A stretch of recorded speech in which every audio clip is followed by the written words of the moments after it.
আসসালামু আলাইকুম প্রিয় শিক্ষার্থীরা। ইতিমধ্যে আমি তোমাদের অর্ধবার্ষিকী মূল্যায়নের জন্য বেশ কয়েকটি সাবজেক্ট নিয়ে আলোচনা করেছি। সেই সকল সাবজেক্টে তোমাদের অর্ধবার্ষিকী মূল্যায়নে কোন প্রশ্নগুলো আসতে পারে সেগুলো আমি চেষ্টা করেছি তোমাদেরকে বুঝিয়ে দিতে। তো তার ধারাবাহিকতায় আজকে আমি আলোচনা করব তোমাদের বাংলা বিষয়টি নিয়ে, এবং বাংলা বিষয়টি থেকে তোমাদের সিলেবাসে যে অংশগুলো রয়েছে সেখান থেকে গুরুত্বপূর্ণ কিছু প্রশ্ন নিয়ে আলোচনা করব। আমি বুঝিয়ে দেব এই অর্ধবার্ষিকী মূল্যায়নে এই বাংলা বিষয়টি থেকে তোমাদের কোন কোন প্রশ্নগুলো আসতে পারে। তো চলো দেখে নিচ্ছি আমাদের এই অর্ধবার্ষিকী মূল্যায়নে কী কী প্রশ্ন পড়তে হবে। আমাদের সিলেবাস হচ্ছে 1 থেকে 102 নম্বর পৃষ্ঠা, অর্থাৎ আমরা মূল বইয়ের প্রথম অধ্যায় থেকে চতুর্থ অধ্যায় পর্যন্ত এই 4টি অধ্যায় অর্ধবার্ষিকী মূল্যায়নের জন্য খুব ভালোভাবে পড়ব। দেখো, আমাদের প্রথম অধ্যায়টি হচ্ছে প্রয়োজন বুঝে যোগাযোগ করি। তো এই অধ্যায়ে কিছু একক কাজ থাকবে, সে কাজগুলো কি সেগুলো দেখে নিচ্ছি। দেখো, প্রথমত মনে করো তুমি তোমার স্কুলের পরিচয়পত্রটি হারিয়ে ফেলেছ। এক্ষেত্রে তুমি কার সাথে কিভাবে যোগাযোগ করবে তার একটি নমুনা তৈরি করো। এটি হচ্ছে প্রথম কাজ। এরপরে দেখো 2 নম্বর আমি লিখেছি কোনো একটি ঠিকানা তুমি খুঁজে পাচ্ছ না। এখন তুমি অপরিচিত কোনো একজন ব্যক্তির কাছে সাহায্য প্রত্যাশা করছো। সেক্ষেত্রে তোমার এবং তার মধ্যে একটি কথোপকথন তৈরি করো। এরপর 3 নম্বরে লিখেছি স্কুল ক্যাম্পাসে একটি ক্যান্টিন, পাঠাগার অথবা কমন রুম স্থাপনের অনুরোধ জানিয়ে প্রধান শিক্ষকের কাছে একটি পত্র লেখো। তো এগুলো হচ্ছে বিভিন্ন একক কাজ। প্রথম অধ্যায় থেকে আরও একক কাজ রয়েছে। দেখো, 4 বলা রয়েছে অপারেশন কদমতলী গল্পে কয়টি চরিত্র রয়েছে, এই চরিত্রগুলোর নাম লিখো। এবং 5 এ যুদ্ধকে বলে গেরিলা যুদ্ধ, কথাটা কতটুকু প্রাসঙ্গিক। তো এখানে যে কাজগুলো তোমরা দেখতে পাচ্ছ এই প্রতিটি কাজ তোমরা একক কাজ হিসেবে করবে প্রথম অধ্যায় থেকে, অর্থাৎ তোমরা ইন্ডিভিজুয়ালি খাতায় প্রশ্নের উত্তরগুলো লিখবে। এরপরে দেখো, আমরা এই অধ্যায় থেকে কিছু দলগত কাজও পাবো, যেখানে আমি একটি দলগত কাজের কথা উল্লেখ করেছি। এখানে আমি দলগত কাজ হিসেবে একটি কাজের কথা উল্লেখ করেছি। দেখো, এই কাজটি হচ্ছে তোমার নিজের অভিজ্ঞতা থেকে যে কোনো একটি পরিস্থিতির উল্লেখ করো। উক্ত পরিস্থিতিতে তুমি কিভাবে তোমার উদ্দেশ্য ও চিন্তা অনুভূতির প্রকাশ করেছিলে সেটি লেখো। উক্ত পরিস্থিতিতে আর কিভাবে প্রকাশ করলে এই উদ্দেশ্য ও চিন্তা অনুভূতির প্রকাশ আরও ভালোভাবে হতে পারত বলে মনে করো তা দলগত আলোচনা করো। তো এটি হচ্ছে মূলত একটি দলগত কাজ। তোমরা দলের সদস্যরা মিলে একত্রিত হয়ে আলোচনার মাধ্যমে এই প্রশ্নের উত্তর লিখবে। তো আমরা প্রথম অধ্যায় থেকে একক কাজ এবং দলগত কাজ দেখে নিলাম। এবার চলো আমরা দ্বিতীয় অধ্যায়ে যাই। আমাদের দ্বিতীয় অধ্যায়ের নাম হচ্ছে প্রমিত বলি প্রমিত লিখি। তো এই অধ্যায়ে যে সকল একক কাজগুলো থাকবে খেয়াল করো। লেখা রয়েছে কম্পন মাত্রা অনুযায়ী ধ্বনি কি কি ধরনের হয়ে থাকে, উদাহরণ সহ আলোচনা করো। 2 ধ্বনি সৃষ্টিতে বায়ু প্রবাহ অনুযায়ী ধ্বনি কি কি ধরনের হয়ে থাকে, উদাহরণ সহ আলোচনা করো। 3 বাক প্রত্যঙ্গ কাকে বলে, কয়েকটি বাক প্রত্যঙ্গের নাম লিখো। 4 নিচের ছকের শব্দগুলো লক্ষ্য করো, উচ্চারণের স্থান অনুযায়ী ধ্বনিগুলোর প্রকার লেখো। তো এটি হচ্ছে 4 নম্বর প্রশ্ন। এখানে দেখো তোমরা বেশ কিছু শব্দ দেখতে পাচ্ছ, একটি ছকে উল্লেখ করা রয়েছে, যেমন ভেজা, মুরকি, ছুটি, পাগল গাছ, এরকম আরও কিছু শব্দ রয়েছে এখানে। তো এই শব্দের উচ্চারণ স্থান অনুযায়ী ধ্বনির প্রকার কি সেগুলো তোমরা লিখবে। তোমাদের প্রশ্নে সেখানে এরকম ছক করে দেওয়া থাকতে পারে, আবার ছক ছাড়াও কিন্তু প্রশ্নটি লেখা থাকতে পারে। এক্ষেত্রে তুমি কি করবে, তুমি এরকম ছক তৈরি করে তারপর এই প্রশ্নের উত্তরটি লিখবে। চলো আমরা পরবর্তী প্রশ্নে চলে যাই, যেখানে 4 নম্বর বলা রয়েছে নিচের শব্দগুলোর প্রমিত উচ্চারণ নির্ণয় করো। দেখো, এখানে বেশ কিছু শব্দ রয়েছে, যেমন গাড়ি, ঘোড়া, ততক্ষণ, আত্মীয়, কিছুক্ষণ।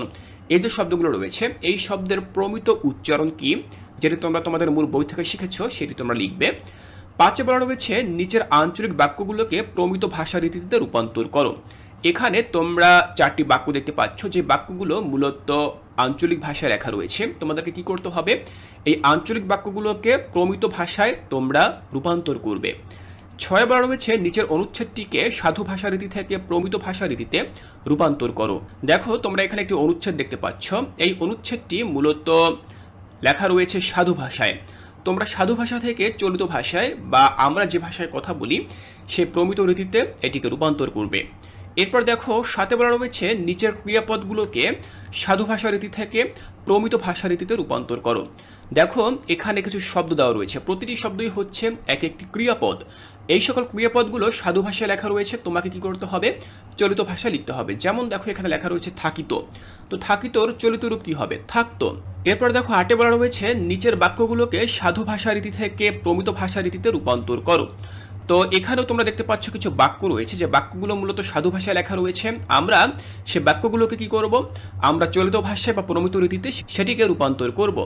এরপরে চলো আমরা দেখে নিচ্ছি এই অধ্যায়ের দলগত কাজ, যেখানে প্রথম কাজটি হচ্ছে প্রমিত ভাষারীতি বজায় রেখে মহান বিজয় দিবস বিষয়টি নিয়ে একটি উপস্থিত বক্তৃতা তৈরি করো। অর্থাৎ তোমরা দলগতভাবে একটি উপস্থিত বক্তৃতা তৈরি করবে কোন বিষয়টির উপরে? মহান বিজয় দিবস। এটি যে কোনো বিষয় হতে পারে, আমি এখানে উদাহরণ হিসেবে এটি উল্লেখ করেছি, তবে যে কোনো বিষয়ের উপরে তোমাদেরকে বক্তৃতা লিখতে বলা হতে পারে। তোমরা অবশ্যই খেয়াল রাখবে সেটি যেন প্রমিত ভাষারীতি বজায় রেখে তারপরে লেখা হয়।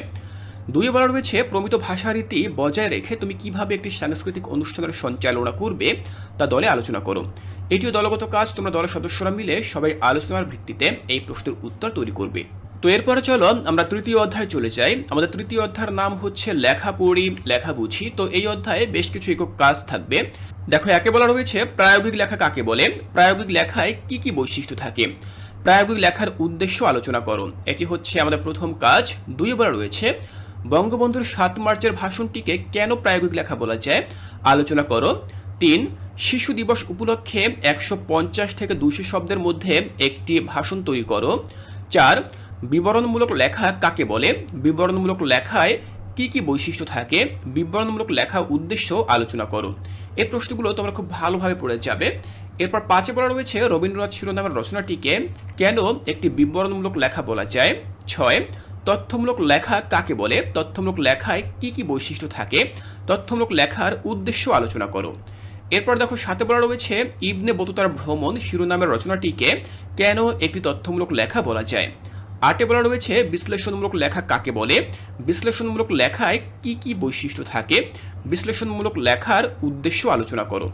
তারপরে দেখো এখানে 9 নম্বর প্রশ্ন রয়েছে শব্দ থেকে কবিতা শিরোনামের রচনাটিকে কেন একটি বিশ্লেষণমূলক লেখা বলা যায়। এরপর 10এ বলা রয়েছে কল্পনা নির্ভর লেখা কাকে বলে, কল্পনা নির্ভর লেখায় কি কি বৈশিষ্ট্য থাকে, কল্পনা নির্ভর লেখার উদ্দেশ্য আলোচনা করো। এবং 11, কোকিল শিরোনামের রচনাটিকে কেন একটি কল্পনা নির্ভর লেখা বলা যায়। তো এই যে প্রশ্নগুলো তোমরা দেখতে পাচ্ছ, প্রতিটি প্রশ্ন হচ্ছে একক কাজ। তোমাদেরকে খাতা দেওয়া হবে, 16 পাতার খাতা দেওয়া হবে তোমাদেরকে। এই খাতায় কিন্তু এই প্রশ্নের উত্তর তোমাদেরকে লিখতে হবে। চলো আমরা এই অধ্যায় থেকে যেই দলগত কাজগুলো রয়েছে সেগুলো দেখে নিচ্ছি। প্রথম কাজটি হচ্ছে দলগত আলোচনার মাধ্যমে বইমেলা বিষয় নিয়ে একটি তথ্যমূলক রচনা তৈরি করো। এরপর 2 নম্বর বলা রয়েছে দলগত আলোচনার মাধ্যমে যে কোনো বিষয়ের উপরে একটি কল্পনা নির্ভর লেখা তৈরি করো। অর্থাৎ আমরা কল্পনা নির্ভর লেখা তৈরি করব, সেটি হতে পারে কোনো রূপকথার গল্প, হতে পারে কোনো সায়েন্স ফিকশন, যে কোনো বিষয়ের উপরে আমরা কল্পনা নির্ভর একটি রচনা তৈরি করব দলগত আলোচনার মাধ্যমে। তো আমরা কাজগুলো দেখে নিলাম। এরপর চলো আমরা সর্বশেষ অধ্যায় চলে যাই, যেটি হচ্ছে চতুর্থ অধ্যায়। চতুর্থ অধ্যায়ের নাম শব্দ বুঝি শব্দ লিখি। এই অধ্যায়টি খুবই গুরুত্বপূর্ণ, কারণ এই অধ্যায়ে আমরা কিন্তু গ্রামার অংশ পড়েছিলাম বা ব্যাকরণ অংশ পড়েছিলাম, তাই এই অংশ থেকে বেশি জটিল প্রশ্ন আসবে। তোমরা অবশ্যই এই অধ্যায় থেকে খুব ভালো প্রস্তুতি নিয়ে যাবে। দেখো একক কাজগুলোর মধ্যে প্রথমত বলা রয়েছে সমাস কি, সমাস কিভাবে গঠিত হয় কয়েকটি উদাহরণ দাও। 2, উপসর্গ কি, উপসর্গ কিভাবে গঠিত হয় কয়েকটি উদাহরণ দাও। 3, প্রত্যয় কি, প্রত্যয় কিভাবে গঠিত হয় কয়েকটি উদাহরণ দাও। এরপর 3 বলা রয়েছে নিচের শব্দগুলোর মধ্যে কোন ধরনের শব্দদ্বিত্বকে নির্দেশ করে তা নির্ণয় করো।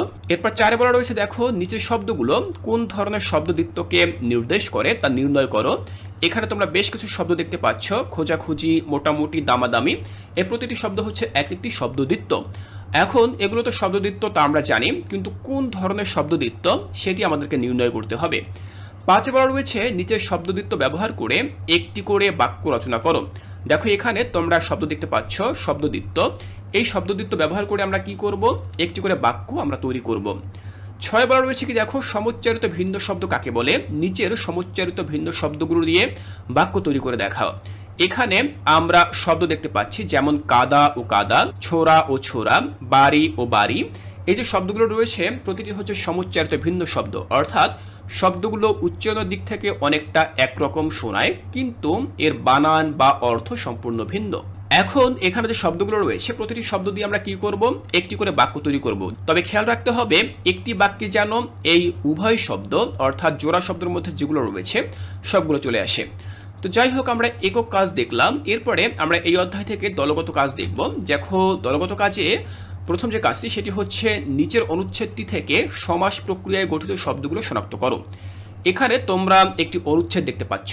এই অনুচ্ছেদে এমন কিছু শব্দ রয়েছে যে শব্দগুলো মূলত সমাস প্রক্রিয়ায় গঠন করা হয়েছে। তোমরা কি করবে, এখান থেকে সেই সমাস প্রক্রিয়ায় গঠিত শব্দগুলো খুঁজে বের করবে।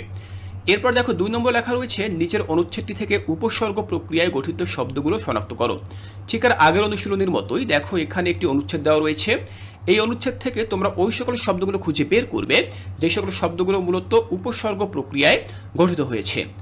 দেখো পরবর্তীতে আমরা পাবো কি 3 নম্বর বলা রয়েছে নিচের অনুচ্ছেদটি থেকে প্রত্যয় প্রক্রিয়ায় গঠিত শব্দগুলো শনাক্ত করো।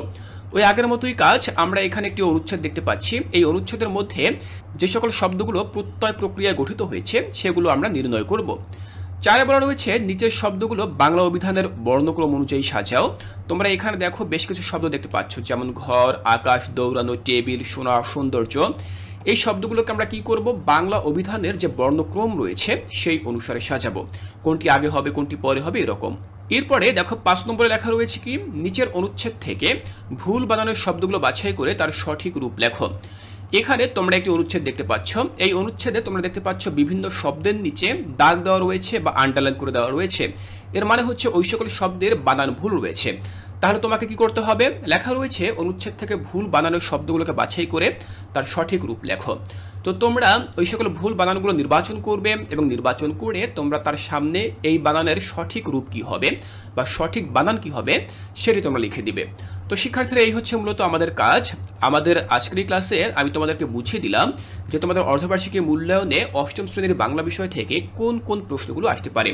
তোমাদের প্রথম অধ্যায় থেকে চতুর্থ অধ্যায় পর্যন্ত যে সকল প্রশ্নের উপরে অনুশীলন করা প্রয়োজন, ভালো প্রস্তুতি নেওয়া প্রয়োজন, আমি সেই সকল প্রশ্নগুলো এখান থেকে আলোচনা করেছি, আমি বুঝিয়ে দিয়েছি যে কিভাবে এর প্রশ্নগুলোর উত্তর তোমরা লিখবে। আমি আশা করছি তোমাদের অর্ধবার্ষিকী পরীক্ষা অনেক অনেক ভালো হবে। শিক্ষার্থীরা, এর পরবর্তী ক্লাসে আমি তোমাদের অষ্টম শ্রেণীর অন্য কোনো গুরুত্বপূর্ণ সাবজেক্ট নিয়ে আলোচনা করব এবং সেই সাবজেক্ট থেকে কোন প্রশ্নগুলো পরীক্ষা আসতে পারে তাও আমি তোমাদেরকে বুঝিয়ে দেব। তাই শিক্ষার্থীরা, কোর্স টিকায় এর পরবর্তী ক্লাসগুলো দেখার আমন্ত্রণ জানিয়ে আজকের এই ক্লাসটি এখানেই শেষ করছি।